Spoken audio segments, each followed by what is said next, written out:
Morning, সুপ্রভাত। তোমার channel আশা করি সব খুব ভালো আছো, আমিও খুব ভালো আছি। করে কাটার সময় হচ্ছে এখন 10টা 15। 10টা 15 একদম ভোরবেলা এসছে মালাদি। 7:30টার সময় তখন মালাদিকে বললাম তুমি এখন চলে যাও। আর এসছে কি পুরো স্নান টান করে একদম ভিজে এসছে। যে এরকমভাবে তুমি কাজ করবে, তুমি এখন চলে যাও, তুমি একটু বেলার দিকে এসো। এই কিছুক্ষণ আগে মালাদি ঘরটার মধ্যে পরিষ্কার করে দিয়ে গেল, তাই ঘুমটা ভাঙলো, নাহলে ঘুম ভাঙতো না। আর রান্না দিদিকে আজকে আসতে বারণ করে দিয়েছিলাম, কারণ ভাত রয়েছে, সেগুলো তো খেয়ে শেষ করতে হবে। মাছ টাছও সব রয়েছে, মাছ মাংস রয়েছে, তো সিন্টি তো ওইসব খাবে না। ওর জন্য একটু ফেনা ভাত করে নেবো। আর আমার জন্য, অতনুর জন্য রয়েছে জল ঢালা ভাত, আর ওর জন্য কিছুটা ভাত আছে, ওটা গরম করে ওকে দিয়ে দেবো। এখন বেডশিটটা চেঞ্জ করব। এই যে বেডশিটটা বের করে নিয়েছি, তো ভাবলাম তোমাদের সাথে কথা বলি। প্রত্যেক দিনই তো 12টা বেজে যায়, তারপর ক্যামেরা অন করি। আজকে যেহেতু একটু তাড়াতাড়ি উঠেছি, তাও উঠতাম না, ঘুম ভাঙতো না। সকালবেলা কাকু এসে দুধ দিয়ে গেছে, দুধটা নিয়ে রান্নাঘরে রেখে দিয়েছে, এখনো গরম করিনি, ওটাও গরম করতে হবে। হে বাবা, সে গুড মর্নিং। Good morning. এই যে দুধের বোতল, দুধটা গরম করব, খাবার দাবার খাবো, কাজ আছে টুকটাক, সেই কাজগুলো করব। ভাতটা বের করে রেখেছি। আর এই দেখো পাহাড় সমান জামা কাপড় জমে রয়েছে। এই যে ওয়েদারটা আজকে একদমই ভালো নেই, তার কারণ সকাল থেকে বৃষ্টি হয়েই যাচ্ছে, এখনো পর্যন্ত বৃষ্টি হচ্ছে। কি করবি? ও, কিভাবে ঘুরলাম আমি, দাঁড়াও দেখাচ্ছি। দাঁড়া বাবা, দিচ্ছি আমি। আর এই জানলাটা না, ওয়েদারটা বৃষ্টি হয়েই যাচ্ছে। এখন আমি আসিনটা একটু ভাত খাই, তারপর পেরিয়ে শুরু করে দেবো। আগে ভাত খাবি? আগে ভাত খেয়ে নিবি। মাছ ভাজা আছে, আলু ভাজা আছে, ওটাকে গরম করে খাবো। আর এই ঘড়িটা না দুদিন ছাড়াই বিগড়ে যাচ্ছে, ঘড়িটার ব্যাটারি চেঞ্জ করতে হবে। বন্ধ হয়ে গেছে, দেখো ঘড়িটার ব্যাটারি চেঞ্জ করতে। বন্ধ ঘড়ি নাকি ঘরে রাখা ঠিক না। তো চলো, সবার আপডেট দিয়ে দিয়েছি। আর যেহেতু রান্না দিদি আজকে আসেনি, ব্রেকফাস্টের কোনো কিছু হয়নি, অতনু না খেয়েই বেরিয়েছে। ও দোকানে কিছু একটা খেয়ে নেবে, আর কি করবে জানি না। বলি তো খেয়ে নিতে, কাজের প্রেশারেও খাওয়া দাওয়া করে না, কারণ কাস্টমার থাকে সবসময়, জন্য খেতে পারে না। হাতে লাগিয়ে নিলি? কি হলো, হাতে লাগলো? ও হ্যাঁ, এই দুটো বাচ্চার জ্বালায় না একটু শান্তি নেই আমার আর কি। চলো, সবার আপডেট দিয়ে দিয়েছি, এবার যে পক না করে ব্লগটা শুরু করি। তোমরা দেখতে থাকো আর সঙ্গে থাকো। ক্যামেরার পিছনে সিনটি নিচে যাচ্ছে, তার নাচটা দেখাবো।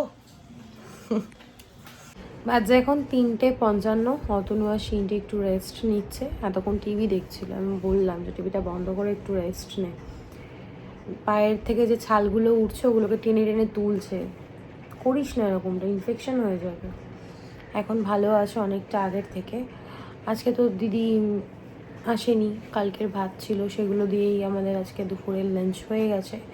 রাতে কি হবে দেখা যাক, রাতে ভাবা যাবে। সেরকম কিছু না করলেও ওই টুকটাক যা আছে একটু ভাত করে নেবো। আর সিন্টির জন্য তো ফেনা ভাত করেছিলাম, তোমাদের সঙ্গে শেয়ার করা হয়নি।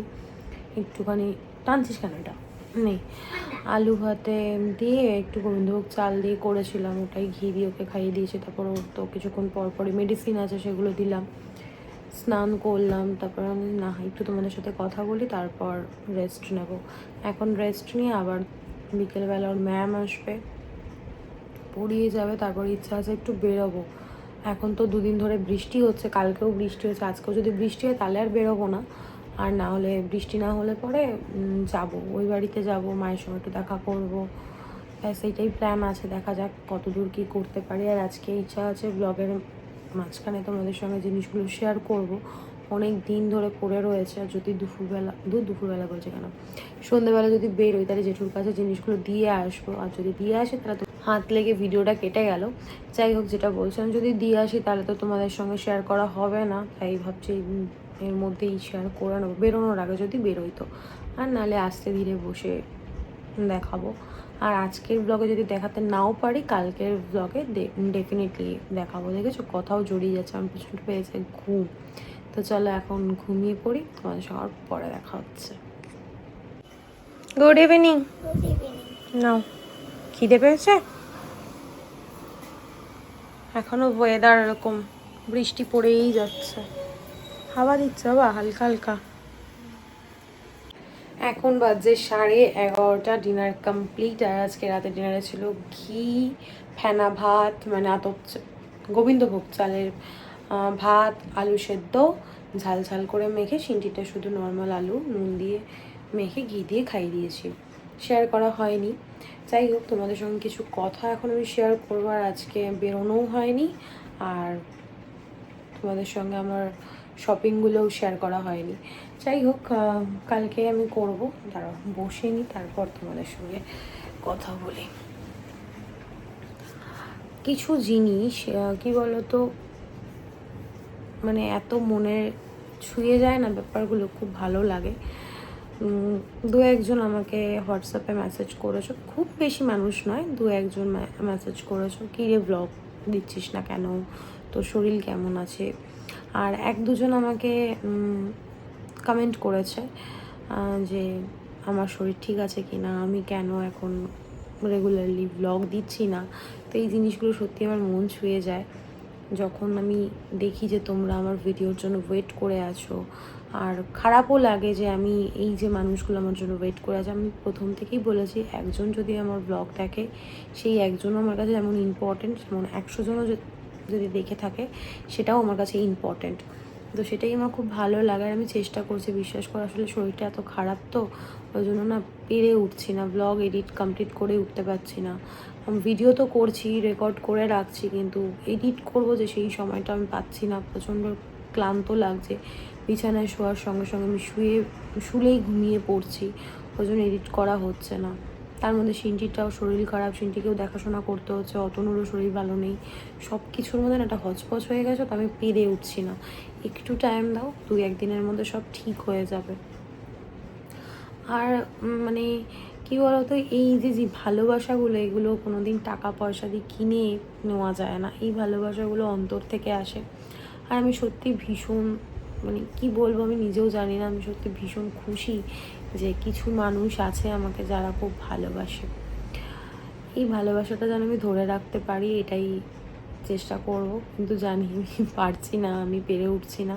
ওই যে বললাম, কটা দিন আমাকে সময় দাও, আমি একটু ঠিক হয়ে যাই। যারা আমাকে ভালোবাসো তারা অন্তত বুঝবে, আমি একটু ঠিক হয়ে গেলেই তোমাদের সঙ্গে আবার প্রত্যেক দিন যা যা আমি করছি সেটাই তোমাদের সঙ্গে শেয়ার করব।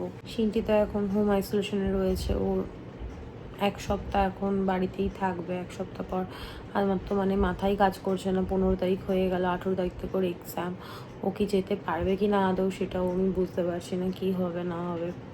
সন্ধ্যাবেলা একটা শুধু পেস্ট্রি খেলো, তারপর আর কিছু খেলো না, ওই ড্রয়িং খাতা নিয়ে আঁকাবুকি করলো। আমি বললাম জানলাটা বন্ধ করে দে, আর জানলা খুলে রেখেছে অনেকক্ষণ, জানলাটা আরে ছাড়, অনেকক্ষণ জানলাটা খুলে রেখে দিয়েছিল। তারপর অতনু আসলো, খাওয়া দাওয়া করলো, আমরা ওরা শুয়ে পড়েছে, অতনু ঘুমিয়েও পড়েছে। সিনটি আর আমি জেগে রয়েছি, এখন তোমাদের সাথে কথা বলে তারপর ঘুমাবো। আর কি বলো তো, কিছু জিনিস রিয়েলাইজ করলাম, নিজের মানুষের জন্য যতই করো না কেন, বিশেষ করে শ্বশুরবাড়ি মানুষের জন্য যতই করো না কেন, সেই আলটিমেট আঙ্গুলটা তোমার দিকেই উঠবে। কিছু এদিক থেকে ওদিক হলে পরে আলটিমেট আঙ্গুল তোমার দিকেই উঠবে।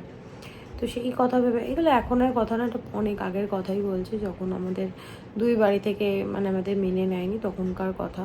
তো সেটাই আমি মাথায় রাখি যে সেই সিচুয়েশানে যা আমার সঙ্গে হয়েছে, আবার সেই সিচুয়েশানটা ক্রিয়েট হতে 2 মিনিটও সময় লাগবে না।